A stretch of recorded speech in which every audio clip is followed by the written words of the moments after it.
Painting the bar. इस कहानी की शुरुआत में एक बार को दिखाया जाता है जिसमें सर्जियो नाम का एक आदमी आता है।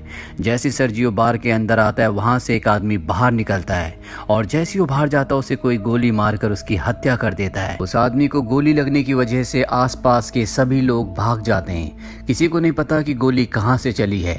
सड़कें पूरी तरह से सुनसान हो चुकी है। बार के अंदर बहुत सारे लोग होते हैं। उन्हें नहीं पता कि अब इन्हें क्या करना चाहिए। ये पुलिस को कॉल करने की कोशिश करते हैं लेकिन किसी का भी कवरेज नहीं होता। और अब बार के अंदर से एक आदमी बाहर जाता है और उस आदमी को भी कोई मार देता है, जिससे बार के अंदर सभी लोग बुरी तरह से डर जाते हैं। सब इस बात से बहुत हैरान होते हैं कि किसी के फोन में कवरेज नहीं होता। बार के अंदर एलिना नाम की एक लड़की होती है। वो कहती है कि हमें टीवी पर न्यूज देखनी चाहिए और जब ये टीवी पर न्यूज देखते हैं तो इस हादसे की कोई भी खबर नहीं होती। और तभी इनकी नजर बाहर जाती है जहाँ पर डेड बॉडीज थी। अब वहाँ पर डेड बॉडीज नहीं होती, साथ ही उनका खून भी वहाँ से साफ कर दिया गया होता है। इनको कुछ भी समझ नहीं आ रहा होता कि यहाँ पर क्या हो रहा है। तभी एक आदमी कहता है कि मुझे लगता है कि कोई चाहता है कि हम में से यहाँ से कोई भी बाहर ना निकले। अब सर्जियो अपनी राय रखता हो, कहता है कि हो सकता है कि हम में से कोई किलर हो या हो सकता है कि हम में से कोई आतंकवादी हो जिसके पास कोई भयानक विस्फोटक हो और पुलिस उसे पकड़ना चाहती हो, मारना चाहती हो। यहीं बार में काम करने वाले का आदमी पूछता है कि वो जो बाहर लाशें थी वो कहाँ चली गई। साथ ही सड़क पर एक भी इंसान नहीं दिख रहा, सारी सड़कें सुनसान है। यहाँ पर एक आदमी होता है जिसका नाम नाचो है, जो अपने पैर से अपने बैग को छुपा रहा होता है। सर्जियो उसे ऐसा करते हुए देख लेता, वो सबको बता देता है और अब उसके बैग को ले लिया जाता है। जब उसके बैग को खोलते हैं तो उसके अंदर एक हार्ड ड्राइव होती है। वो सबको बताता है कि इसमें कोई भी ऐसी चीज नहीं है जिससे किसी को भी आपत्ति हो। मैं एक एड कंपनी में काम करता हूँ और उसमें मेरा डेटा है, लेकिन उसकी बात पर कोई यकीन नहीं करता और उसकी हार्ड ड्राइव को तोड़ दिया जाता है और उसके अंदर कुछ भी नहीं होता। नाचो को इससे दुख तो होता है, लेकिन तभी वो देखता है कि सामने काउंटर के ऊपर एक ब्रीफकेस पड़ा हुआ है। वो सबको पूछता है कि ये ब्रीफकेस किसका है। सर्जियो कहता है कि ये मेरा है, लेकिन इससे पहले कि वो अपने ब्रीफकेस को उठाता, इस बार की जो ओनर होती है वो उस ब्रीफकेस को उठा लेती है। सर्जियो उसे खोलने से मना करता है, लेकिन तभी एक बैगर उसे खोल देता है और उसके अंदर से फीमेल्स के बहुत सारे अंडरगारमेंट्स निकलते हैं। इससे पहले कि कोई कुछ समझ पाता, वॉशरूम के अंदर से इन्हें कुछ आवाज आती है और जब भी वॉशरूम के दरवाजे को खोलने की कोशिश करते हैं तो देखते हैं कि वो अंदर से लॉक है। ये किसी तरह से उस दरवाजे को खोलकर अंदर जाते हैं और देखते हैं कि वहां पर एक फैट मैन लेटा हुआ है जो बेहोश है, उसे होश नहीं होता। दरअसल इस कहानी की शुरुआत में खांसते हुए वॉशरूम के अंदर गया था और तब से यहीं पर बेहोश पड़ा है। इसके पास एक इंजेक्शन भी पड़ा होता है जिसके अंदर दवा है। एलिना उस इंजेक्शन को उठा लेती है और तभी इन्हें बाहर गाड़ी की आवाज आती है और जब ये डोर के पास जाते हैं तो देखते हैं कि बहुत सारे आर्मी ऑफिसर अपने चेहरे को पूरी तरह से कवर करके वहां पर बहुत सारे टायर्स को रखते हैं, जिसके बाद वो उन टायर्स को जला देते हैं और उस जगह से चले जाते हैं। हालांकि इन्हें लग रहा था कि ये इनकी मदद के लिए आए हैं, लेकिन वो इनकी मदद नहीं करते। और तभी टीवी पर न्यूज दिखाई जाती है कि शहर के एक बहुत बड़े हिस्से में आग लग चुकी है, इसीलिए उस हिस्से को सील कर दिया गया है। उस तरफ कोई भी नहीं जा सकता। बार में किसी को कुछ समझ नहीं आता कि सरकार झूठ क्यों बोल रही है। और तभी वो फैट मैन जो बाथरूम के अंदर, वॉशरूम के अंदर बेहोश था, वो सबके सामने आ जाता है। उसका पूरा शरीर फूल गया होता है, उसकी आंखें भी बहुत अजीब होती है और उसकी वहीं पर गिरकर मृत्यु हो जाती है। अभी उसके फ़ोन को उठाते हैं और देखते हैं कि ये एक आर्मी ऑफिसर था। इसके फ़ोन में और भी कुछ फोटोज होती हैं जिसमें कुछ लोगों ने पीपीई किट पहनी होती है जो किसी भी वायरस से बचने के लिए होती है। उनके हाथ में स्प्रे भी होता है और अब बार के अंदर सबको समझ में आ जाता है इस पूरे एरिया को क्वारंटीन कर दिया गया है। और ये जो फैट मैन अभी अभी यहाँ पर मरा होता, उसने मरने से पहले इन्हें कहा था कि डोंट टच मी, जिसका मतलब ये है कि ये आदमी इन्फेक्टेड था और इन्फेक्शन से इसकी मौत हो गई है और शायद अब यहाँ पर और भी लोग इन्फेक्टेड होंगे। वही नाचो को दिखाया जाता है जो किसी भी तरह से अपने मोबाइल में सिग्नल्स लाने की कोशिश कर रहा होता है और जब वो एक टेबल के ऊपर चढ़कर अपने मोबाइल को ऊपर उठाता है तो उसके मोबाइल में कवरेज आ जाता है। वही बात सबको बताता है। उसे कहा जाता है कि तुम किसी भी मीडिया वाले को कॉल करके सब कुछ बताओ। नाचो की एक दोस्त होती है जो मीडिया में बहुत लोगों को जानती है, वो उसे कॉल करता है, लेकिन तभी यहाँ पर एक और आदमी चढ़ जाता है जिस वजह से टेबल टूट जाता है और अब यहीं पर खड़ा एक आदमी नाचो से मोबाइल फोन मांगता है, लेकिन जो बार की ओनर होती है वो कहती है कि इस मोबाइल को मत छूना क्योंकि ये उस आदमी का मोबाइल है जो इन्फेक्टेड था, जिसकी यहाँ पर मौत हुई है और अगर तुमने इस मोबाइल को छुआ तो तुम भी इन्फेक्टेड हो जाओगे। यानी कि नाचो और जिस जिसने इस मोबाइल को और उस आदमी को छुआ है वो सब के सब इन्फेक्टेड हैं। और ऐसे यहाँ पर 5 लोग होते हैं। इन सबको गन पॉइंट पर ले लिया जाता है और इनसे कहा जाता है कि डेड बॉडी को लेकर नीचे तहखाने में जाओ। इन सबको उनकी बात माननी पड़ती है और ये पांचों के पांचों डेड बॉडी को लेकर नीचे तहखाने में चले जाते हैं। और बार के ऊपर अब बस 3 लोग बचे हुए हैं। वहीं नीचे एक लेडी को वहां पर सफोकेशन होना शुरू हो जाती है। वो तहखाने का दरवाजा खोलने के लिए सबको कहती है लेकिन कोई उसकी मदद नहीं करता।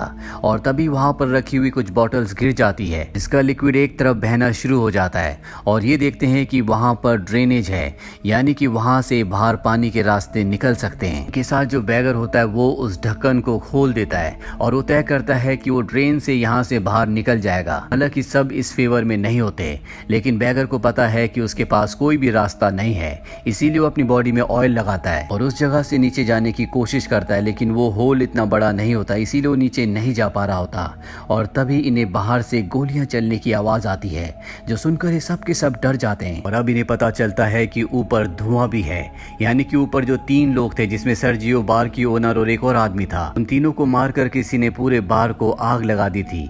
वहीं बैगर को दिखाया जाता है जो अब भी ड्रेन होल में फंसा हुआ होता है और अब धुएं की वजह से यहाँ पर सफोकेशन हो सकती है, इसीलिए सबसे पहले ये उसे बाहर निकालते हैं। कुछ घंटे बीत जाने के बाद आग पूरी तरह से बुझ जाती है और अब तहखाने का दरवाजा जल चुका है, इसीलिए सब के सब ऊपर आते हैं। ये देखते हैं कि चारों तरफ राख के अलावा कुछ भी नहीं है। वहां पर इन्हें गन भी मिल जाती है। तो तभी ये डोर के बाहर देखते हैं कि कुछ लोग इस जगह को पूरी तरह से सील कर रहे होते हैं। ये सब के सब पूरी खामोशी से देखते रहते हैं, क्योंकि अगर किसी को पता चल गया कि यहाँ अब भी अंदर 5 लोग जिंदा हैं तो इन सबको भी मार दिया जाएगा। और तभी अंदर मोबाइल बजना शुरू हो जाता है और ये मोबाइल उसी आदमी का है जो सबसे पहले इन्फेक्टेड हुआ था, जो वॉशरूम के अंदर बेहोश था। एलिना उसके मोबाइल को उठा लेती है और उसकी चैट पढ़ना शुरू कर देती है, जिसमें एक आदमी ने इससे पूछा होता है क्या तुम वैक्सीन लेने के बाद ठीक हो। इस आदमी ने जवाब दिया होता है कि नहीं, मेरी तबीयत खराब है, मैं एक वॉशरूम में छुपा हुआ हूँ, तुम मेरे पास मत आना। अब एलिना पुरानी चैट पढ़ती है जिसमें इस मरे हुए आदमी ने लिखा होता है कि मेरे पास 4 और बची हुई हैं। और अभी समझ जाते हैं कि इसके पास जो इंजेक्शन था वो वैक्सीन है। लेकिन सबके दिमाग में सवाल ये आता है कि अगर इस बीमारी की, इस वायरस की वैक्सीनेशन बन चुकी है तो इस जगह को सील क्यों किया गया, क्यों लोगों को मारा गया।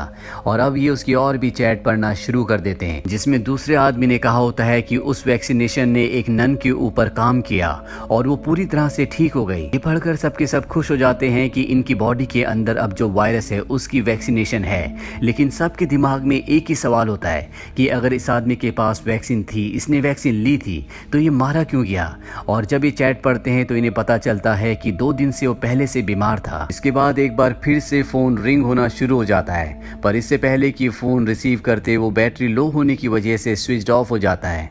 ये किसी भी तरह से फोन को दोबारा से चार्ज करना चाहते हैं। वहीं एलिना अब डिस्कस करती है कि इस आदमी ने मैसेज में कहा था कि मेरे पास 4 और है। नाचो कहता है कि हो सकता है कि इसके पास 4 और वैक्सीनेशन हों। और अब ये सब के सब उसकी डेड बॉडी के पास नीचे तहखाने में जाते हैं, लेकिन इन्हें वहां पर कोई भी वैक्सीनेशन नहीं मिलती। जिसके बाद ये वॉशरूम में जाते हैं जहां पर पहले से बैगर बैठा होता है, उसे वैक्सीनेशन मिल गई होती है। वो सबसे पूछता है कि हमारे पास 4 वैक्सीनेशन है लेकिन हम 5 लोग हैं, वो कौन है जो अपना बलिदान देगा। किसी को कुछ भी समझ में नहीं आता और तभी वो बैगर एक इंजेक्शन निकाल कर अपने आप को इंजेक्ट करने लगता है। नाचो उस पर गन तान देता है, लेकिन वो फिर भी दवा अपनी बॉडी में इंजेक्ट कर देता है, जिसके बाद नाचो उसे बहुत बुरी तरह से मारता है। इन दोनों के बीच में हाथापाई होना शुरू हो जाती है। बैगर नाचो के ऊपर पूरी तरह से हावी होकर उसे घायल करके उसकी गन को छीन लेता है। इसी दौरान उसकी वैक्सीनेशन नीचे तहखाने में गिर जाती है, जहां पर पहले से एक लेडी होती है। वो वैक्सीन को उठाती है लेकिन गलती से उससे वैक्सीन छूट जाती है और ड्रेनेज होल के अंदर चली जाती है।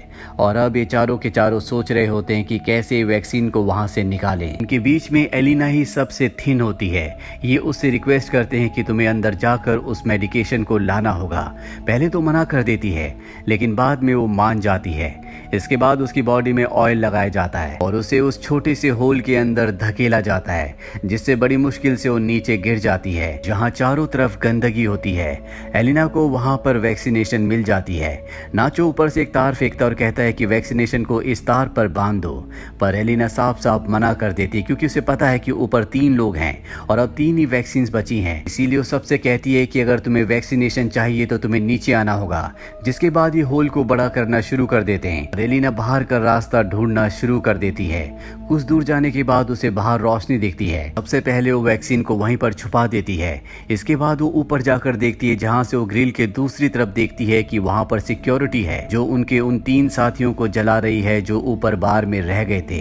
वहीं हमें दिखाया जाता है कि बाकी के 4 लोग जो ऊपर तहखाने में थे वो भी अब सीवर से नीचे आ चुके हैं। नाचो और बैगर के बीच में एक बार फिर से फाइट होना शुरू हो जाती है और इस बार नाचो उससे गन छीन कर उसे वहीं पर गोली मार देता है, जिससे उसकी मृत्यु हो जाती है। और अब नाचो के सामने एलिना भी होती है, उसके पास गन है, इसीलिए सब उससे डर रहे होते हैं। नाचो इन्हीं में से एक को अपनी गन पॉइंट पर ले लेता है और एलिना से कहता है कि मुझे वैक्सीन दे दो। एलिना कहती है कि मैं तुम्हें वैक्सीन नहीं दूंगी और तभी नाचो इनमें से एक को गन पॉइंट पर ले लेता है और कहता है कि अगर ये मारा गया तो हमारे पास 3 वैक्सीन हैं, हम तीनों बच सकते हैं। और सब उसे शांत करते हैं। हालांकि नाचो ऐसा इंसान नहीं होता, उसने अग्रेशन में ऐसा कर दिया होता है। और अब एलिना इन सब को अपने साथ बाहर की तरफ ले जाती है जहां पर उसने वैक्सीनेशन को छुपा रखा है। और जब वे लगातार आगे बढ़ रहे होते हैं तो नाचो और एलिना आगे होते हैं। पीछे जो लड़की और लड़का होते हैं उसमें से जो लड़की होती है जिसके ऊपर नाचो ने गन तानी थी, वो लड़की उसे पानी में डुबाकर मारना चाहती है ताकि सारी की सारी कॉम्प्लिकेशन खत्म हो जाए। लेकिन नाचो उसे ऐसा करने से मना करता है। वो कहता है कि हमारे लिए वो बैगर खतरनाक था, इसीलिए मुझे उसे मारना पड़ा, लेकिन अब कोई नहीं मरेगा। और वो लेडी जो उस आदमी को डुबाने की कोशिश कर रही थी वो नाचो से कहती है कि तुम मुझे मार दो। नाचो उसके ऊपर गन तान देता है लेकिन वो गोली नहीं चलाता, जिसके बाद वो लेडी नाचो से गन लेकर यहाँ से दूर जाती है और अपने आप को मार देती है। उसकी मृत्यु से इन तीनों को बहुत दुख होता है और अब इनके पास 3 इंजेक्शन है और ये 3 लोग हैं। ये तीनों एक एक इंजेक्शन ले लेते हैं, पर इससे पहले कि ये अपनी बॉडी में इंजेक्शन को इंजेक्ट कर दे, यहाँ पर बैगर आ जाता है जो अब भी जिंदा होता है। वो एलिना और नाचो के साथी को पीछे से मारकर उसकी जान ले लेता है। एलिना और नाचो अपनी जान बचाने के लिए यहाँ से भागते हैं और वो बैगर जो पूरी तरह से अब गुस्से में है, वो पूरी तरह से साइको हो चुका है, वो इन दोनों को मारने के लिए इनका पीछा करता है। एलिना और नाचो को ऊपर सीढ़ियां दिखती है, ये दोनों के दोनों ऊपर सीढ़ियों की तरफ बढ़ने लगते हैं और तभी एलिना के पास जो उसकी वैक्सीनेशन होती है वो उसके हाथ से छूटकर नीचे गिर जाती है। इजराइल भी अब सीढ़ियों के ऊपर चढ़ रहा होता है और वो यहाँ पर नाचो के पैर पकड़ लेता है, पर इससे पहले कि वो नाचो को नीचे खींचता, नाचो के पास जो उसकी वैक्सीनेशन होती है वो एलिना को दे देता है, जिसके बाद वो बैगर नाचो को नीचे खींच देता है। ये दोनों के दोनों नीचे गिर जाते हैं और इनकी मृत्यु हो जाती है। एलिना के पास अब वैक्सीनेशन है, वो उस वैक्सीनेशन को अपनी बॉडी में इंजेक्ट करती है और ऊपर जो ढक्कन होता है उसे खोलकर वो बाहर निकल जाती है जहां पर बहुत सारे लोग होते हैं और यहाँ से आगे के एरिया को सरकार ने पूरी तरह से सील किया होता है। तभी उसके पास एक लेडी आती है और उसे अपना जैकेट दे देती है और एलिना चुपचाप इस भीड़ से आगे निकल जाती है। इस कहानी से हमें यही पता चलता है कि जो आर्मी ऑफिसर सबसे पहले बार में आया था, जो खांस रहा था, जो वॉशरूम के अंदर था, जिसकी सबसे पहले मृत्यु हुई थी, वो एक आर्मी ऑफिसर था। शायद आर्मी इसी तरह का कोई बायोलॉजिकल वेपन बना रही हो ताकि वो दूसरी कंट्रीज पर अपने दुश्मनों पर इस बायोलॉजिकल वेपन से हमला कर सके, पर इनका अपना ही ऑफिसर इन्फेक्टेड हो गया। हालांकि इनके पास उसकी मेडिकेशन भी थी, लेकिन वो बीमार था, इस वजह से मेडिकेशन ने उसके ऊपर असर नहीं किया। और जब आर्मी को पता चला कि वो बार के अंदर है, वो इन्फेक्टेड है, तो इस पूरे एरिया को सील कर दिया गया ताकि यहाँ से कोई भी बाहर ना निकले और उस वायरस को इसी जगह पर खत्म कर दिया जाए। हालांकि उन्हें इसके लिए कुछ लोगों को मारना भी पड़ा जो बेगुनाह थे, लेकिन कुछ लोगों के लिए वो पूरे देश को सफर नहीं करवा सकते थे, इसीलिए उन्होंने ये कदम उठाया। उम्मीद करते हैं कि ये कहानी आपको पसंद आई होगी।